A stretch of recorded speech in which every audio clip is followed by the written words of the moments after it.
chief executive of South African Airways says he really thinks it will be different this time as he launches yet another plan to keep the carrier afloat. Now, it's been propped up by the government for years and says it still needs more money. Speaking to Richard at the IATA meetings in Sydney, the CEO says he's not calling it a crisis.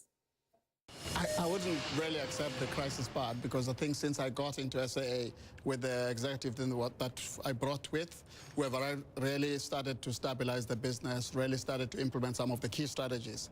Obviously, when you have the lenders not being part of your funding structure, that's signs of crisis. But when we come in and put a very good strategy in place, starting to make a big difference, you're starting to see everyone rallying behind the plan. We're starting to see the green shoots of the strategy. So I wouldn't say it's a crisis per se. But you did have, I mean, before your time, but you did have to be bailed out numerous times. Yeah, of course there has. And there will have to be more bailouts.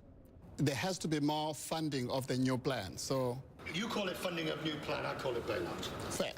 But there has to be funding of the new plan because what we've done, we've put together a very strong plan, turnaround plan, with a break-even in 3 years, and we presented this to the shareholder. And we said, here is the plan. If you like it, you're going to have to fund it with a mixed model of both debt, equity, and also bring in a strategic equity partner to invest in.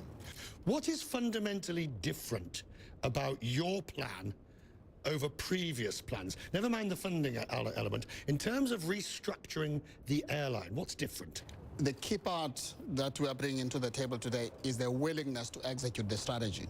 That's the single biggest thing, willingness. In the past, there's been lots of strategies at SAA, and there's been less willingness to take the hard decisions. I'm not being unfair when I am both cynical and skeptical at your ability to succeed. And I'm certainly not being rude when I say that. But I've covered SAA for many years, and there have been many, many restructurings, and they all end up in a bailout and no appreciable difference.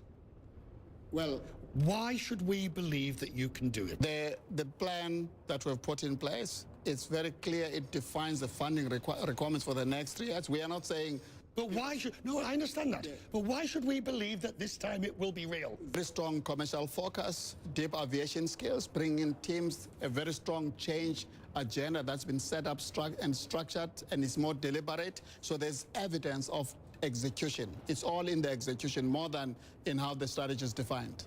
Is SAA drinking at the last chance saloon? Is this it?